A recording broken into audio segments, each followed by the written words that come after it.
말씀은 사도행전 19장 1절로 20절입니다. 사도행전 19장 1절로 20절 한 절씩 교독해서 읽도록 하겠습니다. 합독해서 쭉 읽도록 하겠습니다. 아볼로가 고린도에 있을 때에 바울이 윗지방으로 다녀 에베소에 와서 어떤 제자들을 만나 이르되 너희가 믿을 때에 성령을 받았느냐? 이르되 아니라 우리는 성령이 계심도 듣지 못하였노라. 바울이 이르면 그러면 너희가 무슨 세례를 받았느냐? 대답하되 요한의 세례니라.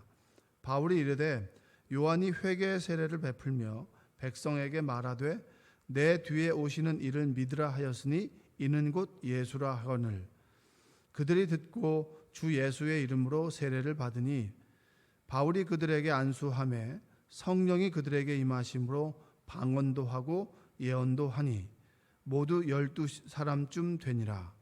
바울이 회당에 들어가 석 달 동안 담대히 하나님 나라에 관하여 강론하며 권면하되 어떤 사람들은 마음이 굳어 순종하지 않고 무리 앞에서 이 도를 비방하거늘 바울이 그들을 떠나 제자들을 따로 세우고 두란노 서원에서 날마다 강론하니라.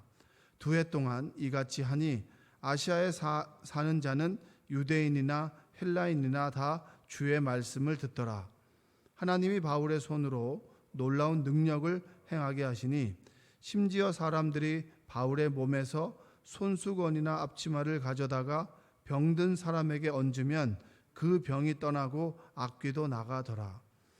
이에 돌아다니며 마술하는 어떤 유대인들이 시험삼아 악귀 들린 자들에게 주 예수의 이름을 불러 말하되 내가 바울이 전파하는 예수를 의지하여 너희에게 명하노라 하더라.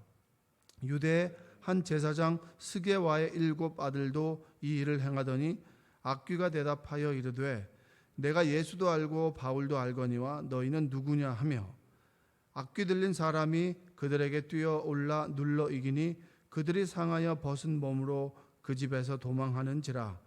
에베소에 사는 유대인과 헬라인들이 다 이 일을 알고 두려워하며 주 예수의 이름을 높이고 믿은 사람들이 많이 와서 자복하여 행한 일을 알리며 또 마술을 행하던 많은 사람이 그 책을 모아 가지고 와서 모든 사람 앞에서 불사르니 그 책값을 계산한즉 은 5만이나 되더라.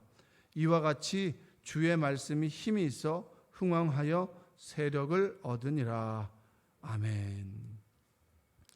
오늘도 하나님의 은혜가 여러분의 삶 가운데 그리고 온라인으로 이 실시간으로 예배드리는 모든 우리 성도님들 가운데 함께하기를 주님의 이름으로 축복합니다. 오늘부터는 이제 교회가 비대면으로 예배를 드립니다. 비대면으로 예배를 드리고 녹화는 우리 새벽에 늘 하던 대로 5시 20분에 녹화를 하고요. 그리고 수요 예배는 7시 30분에 실시간 예배를 드립니다. 그러니까 새벽 예배도 실시간으로 지금 송출이 되고 있습니다. 참고하셔서 예배 생활 소홀히 하지 않는 그런 여러분들 되시기 바랍니다. 자, 바울이 에베소에서 복음을 전합니다. 에베소에서 복음을 전하면서 이런 말을 해요. 성령을 받았습니까? 이렇게 얘기를 합니다. 여러분들에게 이렇게 묻는 거예요. 오늘의 바울이 성령과 함께 하십니까? 이렇게 여러분에게 묻습니다. 여러분 어떻게 대답하시겠어요? 그냥 나 홀로 열심히 그냥 신앙생활을 하십니까? 아니면 순간순간 내 성령께서 내 삶을 인도한다라고 여러분 느끼고 고백하시나요? 여러분 스스로에게 한번 질문을 해봐야 됩니다. 오늘 우리 19장에서 읽었던 말씀 2절 한번 읽어볼까요? 이르되 너희가 믿을 때에 성령을 받았느냐? 이르되 아니라 우리는 성령이 계심도 듣지 못하였노라. 그러니까 예수님을 믿는다라고 합니다. 하나님을 믿는다라고 하는데 성령의 인도하심이 없어요. 성령께서 순간순간 내 생각을 인도하시지 않고 내 마음과 함께 계시지 않고 그리고 내 입술로 고백되어지는 말이 그냥 나의 말입니다. 그러니까 성령께서 나를 통해서 뱉어지는 말이 아니라 내가 내 스스로 말을 하는 거예요. 내가 알고 있는 하나님의 말씀 율법에 깃대어서 율법을 기준으로 해서 내가 살아가는 삶이 옳으냐 그르냐. 그러면 회개를 해야 되고 옳으면 내 의가 드러나는 삶. 이것이 바로 율법에 따라 그냥 성령께서 없는 그런 말씀에 따라 살아가는 삶입니다. 근데 바울이 그걸 묻는 거예요. 나도 말씀도 알고 말씀에 따라 사는 삶을 살아봤다. 그것은 오로지 율법이죠. 원수를 사랑하십시오. 사랑하려고 했습니다. 그냥 보이는 대로 살아가는 거. 근데 내 마음속에는 원수를 미워하는 마음이 있지만 원수를 사랑하는 척하는 거죠. 믿음 생활을 합니다. 예배 시간에 하나님 말씀을 지금처럼 들어요. 그런데 그냥 내 머릿속에는 옳고 그름을 늘 따지는 거예요. 근데 성령께서 함께 하시는 삶이 뭐겠습니까? 그냥 그 말씀이 어느 순간 나에게 쑥 들어오는 거예요. 어린아이가 스스로 홀로 세상을 살아가는 것이 아니라 부모님의 손 잡고 그 손에 이끌려 세상을 살아가는 삶. 이것이 바로 성령께서 우리와 함께 하시는 삶이죠. 내가 이런 생각을 하며 살았어. 그런데 말씀을 듣다 보니까 그 생각이 아니야. 하나님의 마음과 하나님의 생각과 내 생각이 부딪힙니다.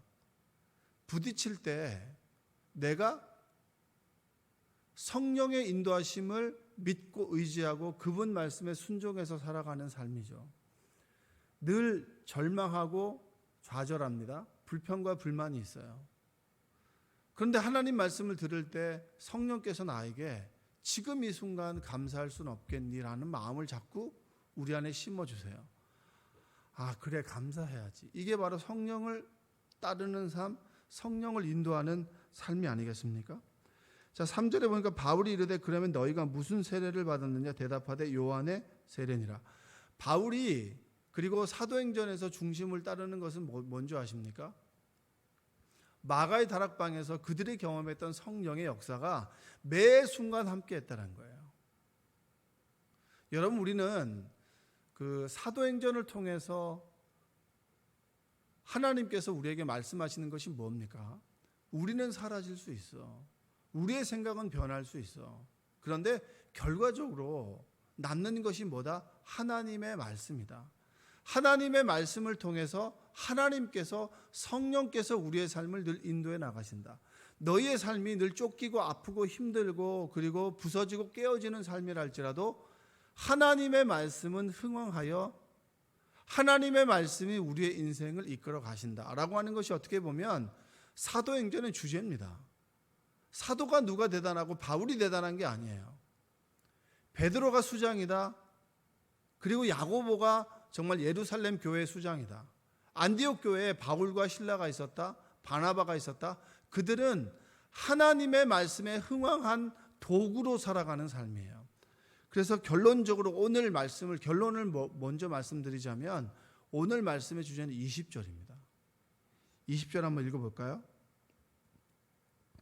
이와 같이 주의 말씀이 힘이 있어 흥왕하여 세력을 얻으니라. 예루살렘 교회가 박해를 당했습니다. 유대인으로부터 박해를 당하죠. 로마로부터 박해를 당합니다. 박해를 당했을 때 사람들이 뿔뿔이 흩어졌어요.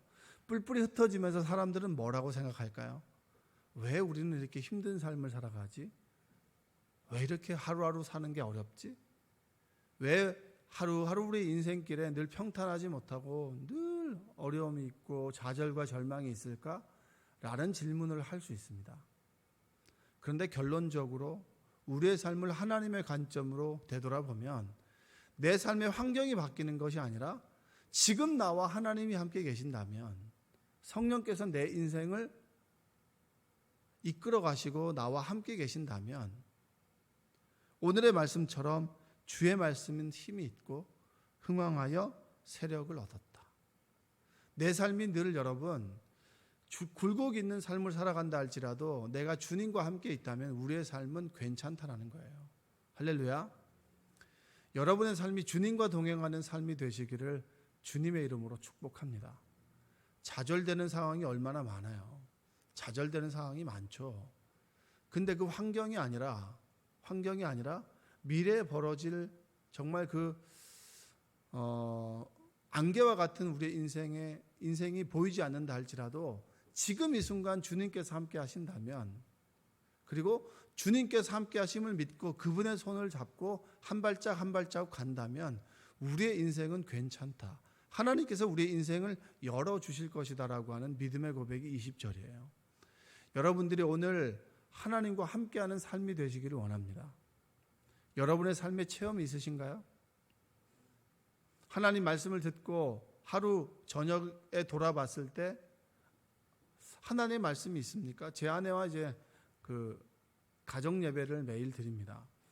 아이들과 함께 가정 예배를 드리는데, 가정 예배를 드릴 때 어제 이제 어딜 잠깐 가다가 제 아내가 그런 얘기를 해요. 뭔 얘기를 하다가 큐티 말씀 가운데 욥의 인내, 욥이 견뎠는데 그의 삶이 지옥과 같은 삶이라 할지라도 견뎠는데 욥의 인생의 마지막이 어떻게 되나요?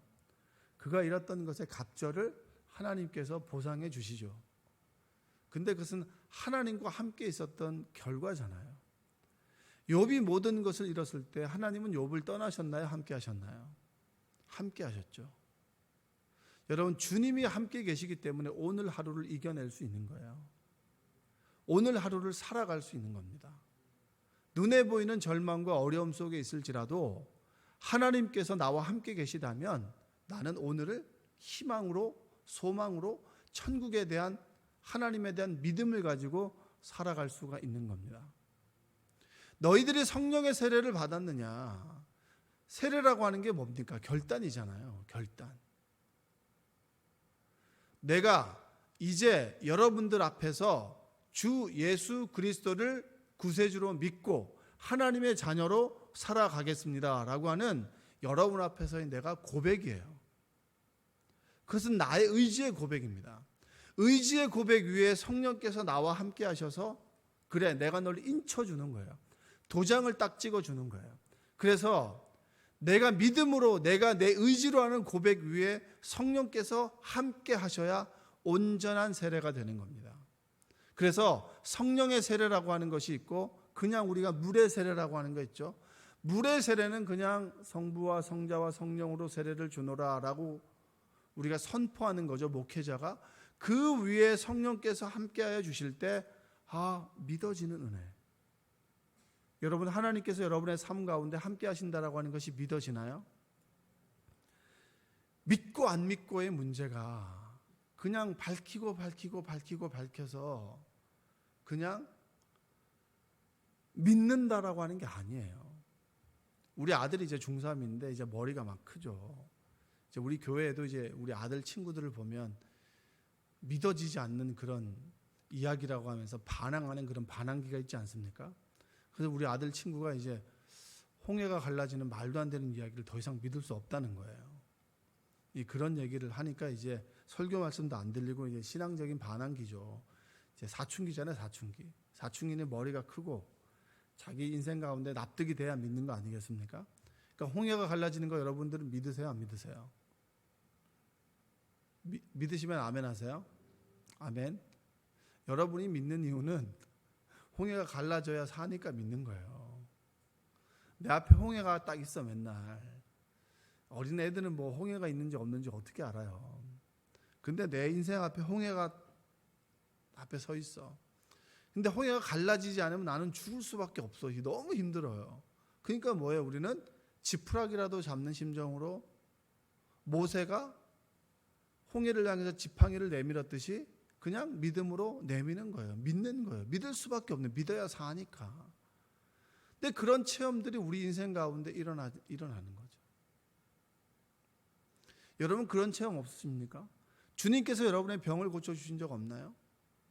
주님께서 여러분의 경제적인 어려움 가운데 누구를 통해서든 가뭄이 해결되듯이 경제적 어려움들이 하나씩 풀어진 적이 없나요? 내 자녀의 꽉 막힌 문제가 정말 물고 같을듯이 조금씩 풀어지었던 그런 체험들이 없나요? 그것이 홍해가 갈라진 거잖아요. 내 인생 가운데 내 스스로 보면 아무런 답이 없어요.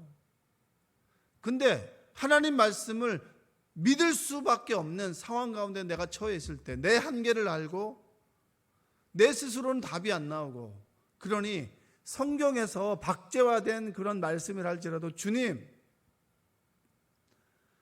출애굽 백성 앞에서 홍해가 갈라졌듯이 내 인생의 물도 좀 갈라주십시오라고 하는 믿음을 고백을 드렸는데, 그 고백이 내 인생 가운데 조금 벌어지기 시작했어요. 그럼 뭐죠? 내가 하나님을 체험하는 거잖아요. 그게 마가의 다락방에서 경험했던 하나님을 체험하는 것이 아니겠습니까?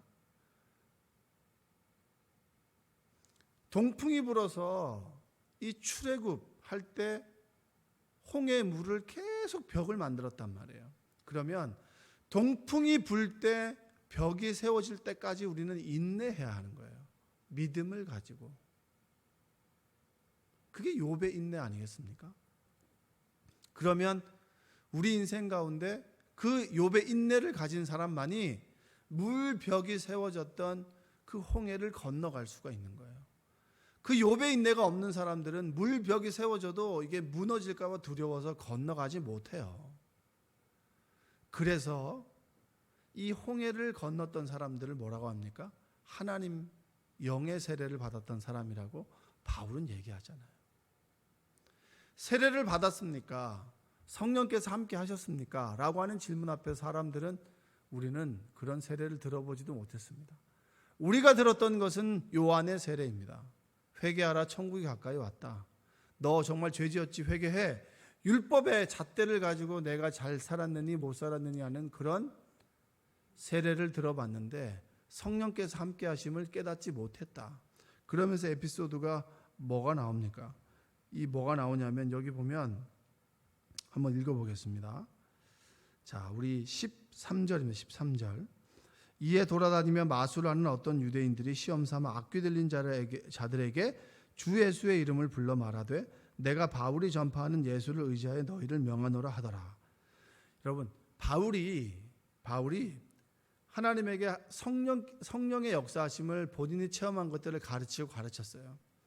가르치고 가르쳤는데 3개월이 됐습니다. 3개월 됐는데 이 사람들이 듣고 하나님 나라에 대해서 3개월 동안 가르쳤는데 목이 뻣뻣한 사람들은 이걸 못 듣는 거예요. 그냥 머리가 큰 사람들은 바울의 얘기를 그냥 흘려 듣는 거예요. 그런 사람에게는 역사하는 것이 없죠. 그때 바울이 2년 동안 가르쳐요. 두란노 소원에서 가르칠 때 어떤 일이 일어났냐면 하나님께서 그와 얼마나 함께 하셨든지, 요한의 세례 아니야. 하나님께서 함께 하시면 너희들의 인생이 이렇게 바뀌어. 하나님께서 함께 하시면 인생이 달라져 라고 하는 것을 깨우쳐 주시면서 바울의 몸에서 손수건이나 앞치마를 가져다가 딱 갖다 대면 만진 사람이 병이 낫는 거예요. 근데 여러분, 여기서 위험한 게 뭔지 아십니까? 사람들이 바울의 손수건과 앞치마를 우상으로 생각해요. 그거를 딱 걸어 놓는 거예요. 우리 아들이 천주교와 기독교의 차이점이 뭐냐고 묻더라고요. 그래서 여러 가지를 얘기하다 한 가지 차이점이 뭐냐면 그들은 정말 예수님처럼 잘 살았던 사람들을 성인이라고 생각하고 그들을 늘 어떤 존경하는 그런 예를 표한다. 그래서 그들의 어떤 사진을 걸어놓거나 그들이 가지고 있던 어떤 성물들을 전시해 놓는다. 그런데 그것이 우리 인간은 그것을 우상으로 만들 수 있다. 그래서 개신교는 그것을 타파해서 오직 남아있는 것은 십자가밖에 없다. 요 십자가. 이것만 얘기하거든요. 사람들은 바울을 통해서 하나님을 보는 것이 아니라 바울에게 나왔던 손수건과 앞치마를 기적의 그런 상징이라고 생각해요. 두란노 소원에서 2년 동안 가르치면서 끊임없이 하나님께서 그들에게 기적을 보여주셨습니다. 왜냐? 사람들은 자꾸 하나님을 믿지 않기 때문에. 그것을 따라했던 사람들이 스게와라고 하는 제사장의 7 아들들이 귀신 들린 자에게 이렇게 선포하는 거예요. 우리가 읽었던 말 15절. 악귀가 대답하여 이르되 내가 예수도 알고 바울도 알고 너희는 누구냐? 그들이 바울과 똑같이 이렇게 귀신 들린 사람에게 축사를 했는데 하나님의 이름을 얘기하지 않고 바울의 이름을 얘기를 한 거예요. 바울이 믿는 하나님의 이름으로 명하노니 귀신아 떠나가라. 그때 귀신이 뭐라 하냐면 넌 누구냐? 나는 바울도 알고 예수도 아는데 너는 누군지 모르겠다. 여러분, 그만큼 하나님의 기적이 바울이 임하는 삶 가운데 함께 하셨다는 거예요. 그래서 그들이 그 기적을 똑같이 따라 해보고 싶었어요. 근데 일어나지 않았죠. 왜냐하면 그들은 예수를 믿지 않았으니까. 성령의 함께 하심을 깨닫지 못했으니까. 여러분, 성령과 동행하는 삶을 살아가시길 원합니다. 주님을 믿지 않으면 날마다 절망 가운데 빠질 수밖에 없죠.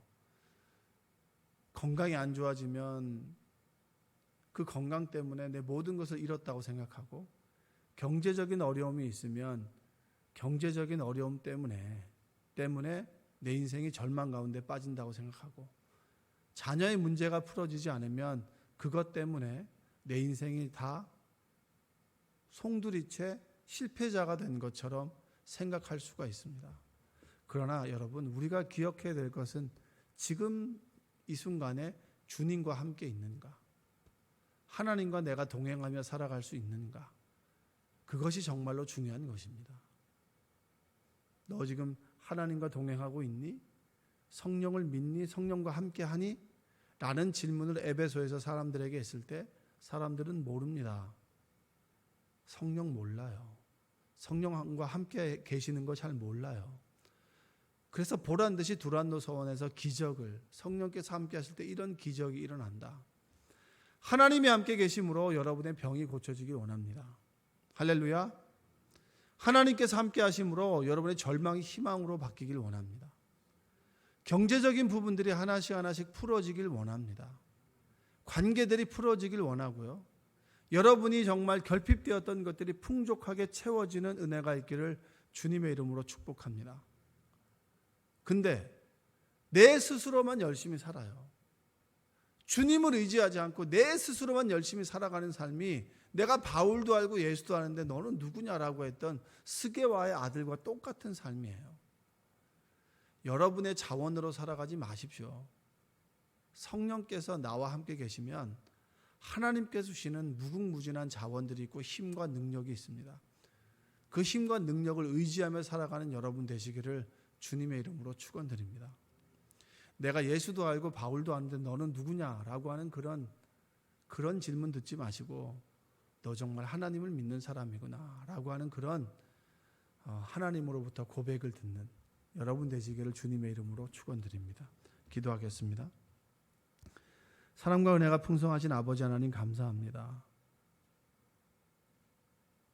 하나님의 말씀만 흥왕하여 우리 안에 더하더라 라고 하는 말씀이 사도행전의 결론입니다.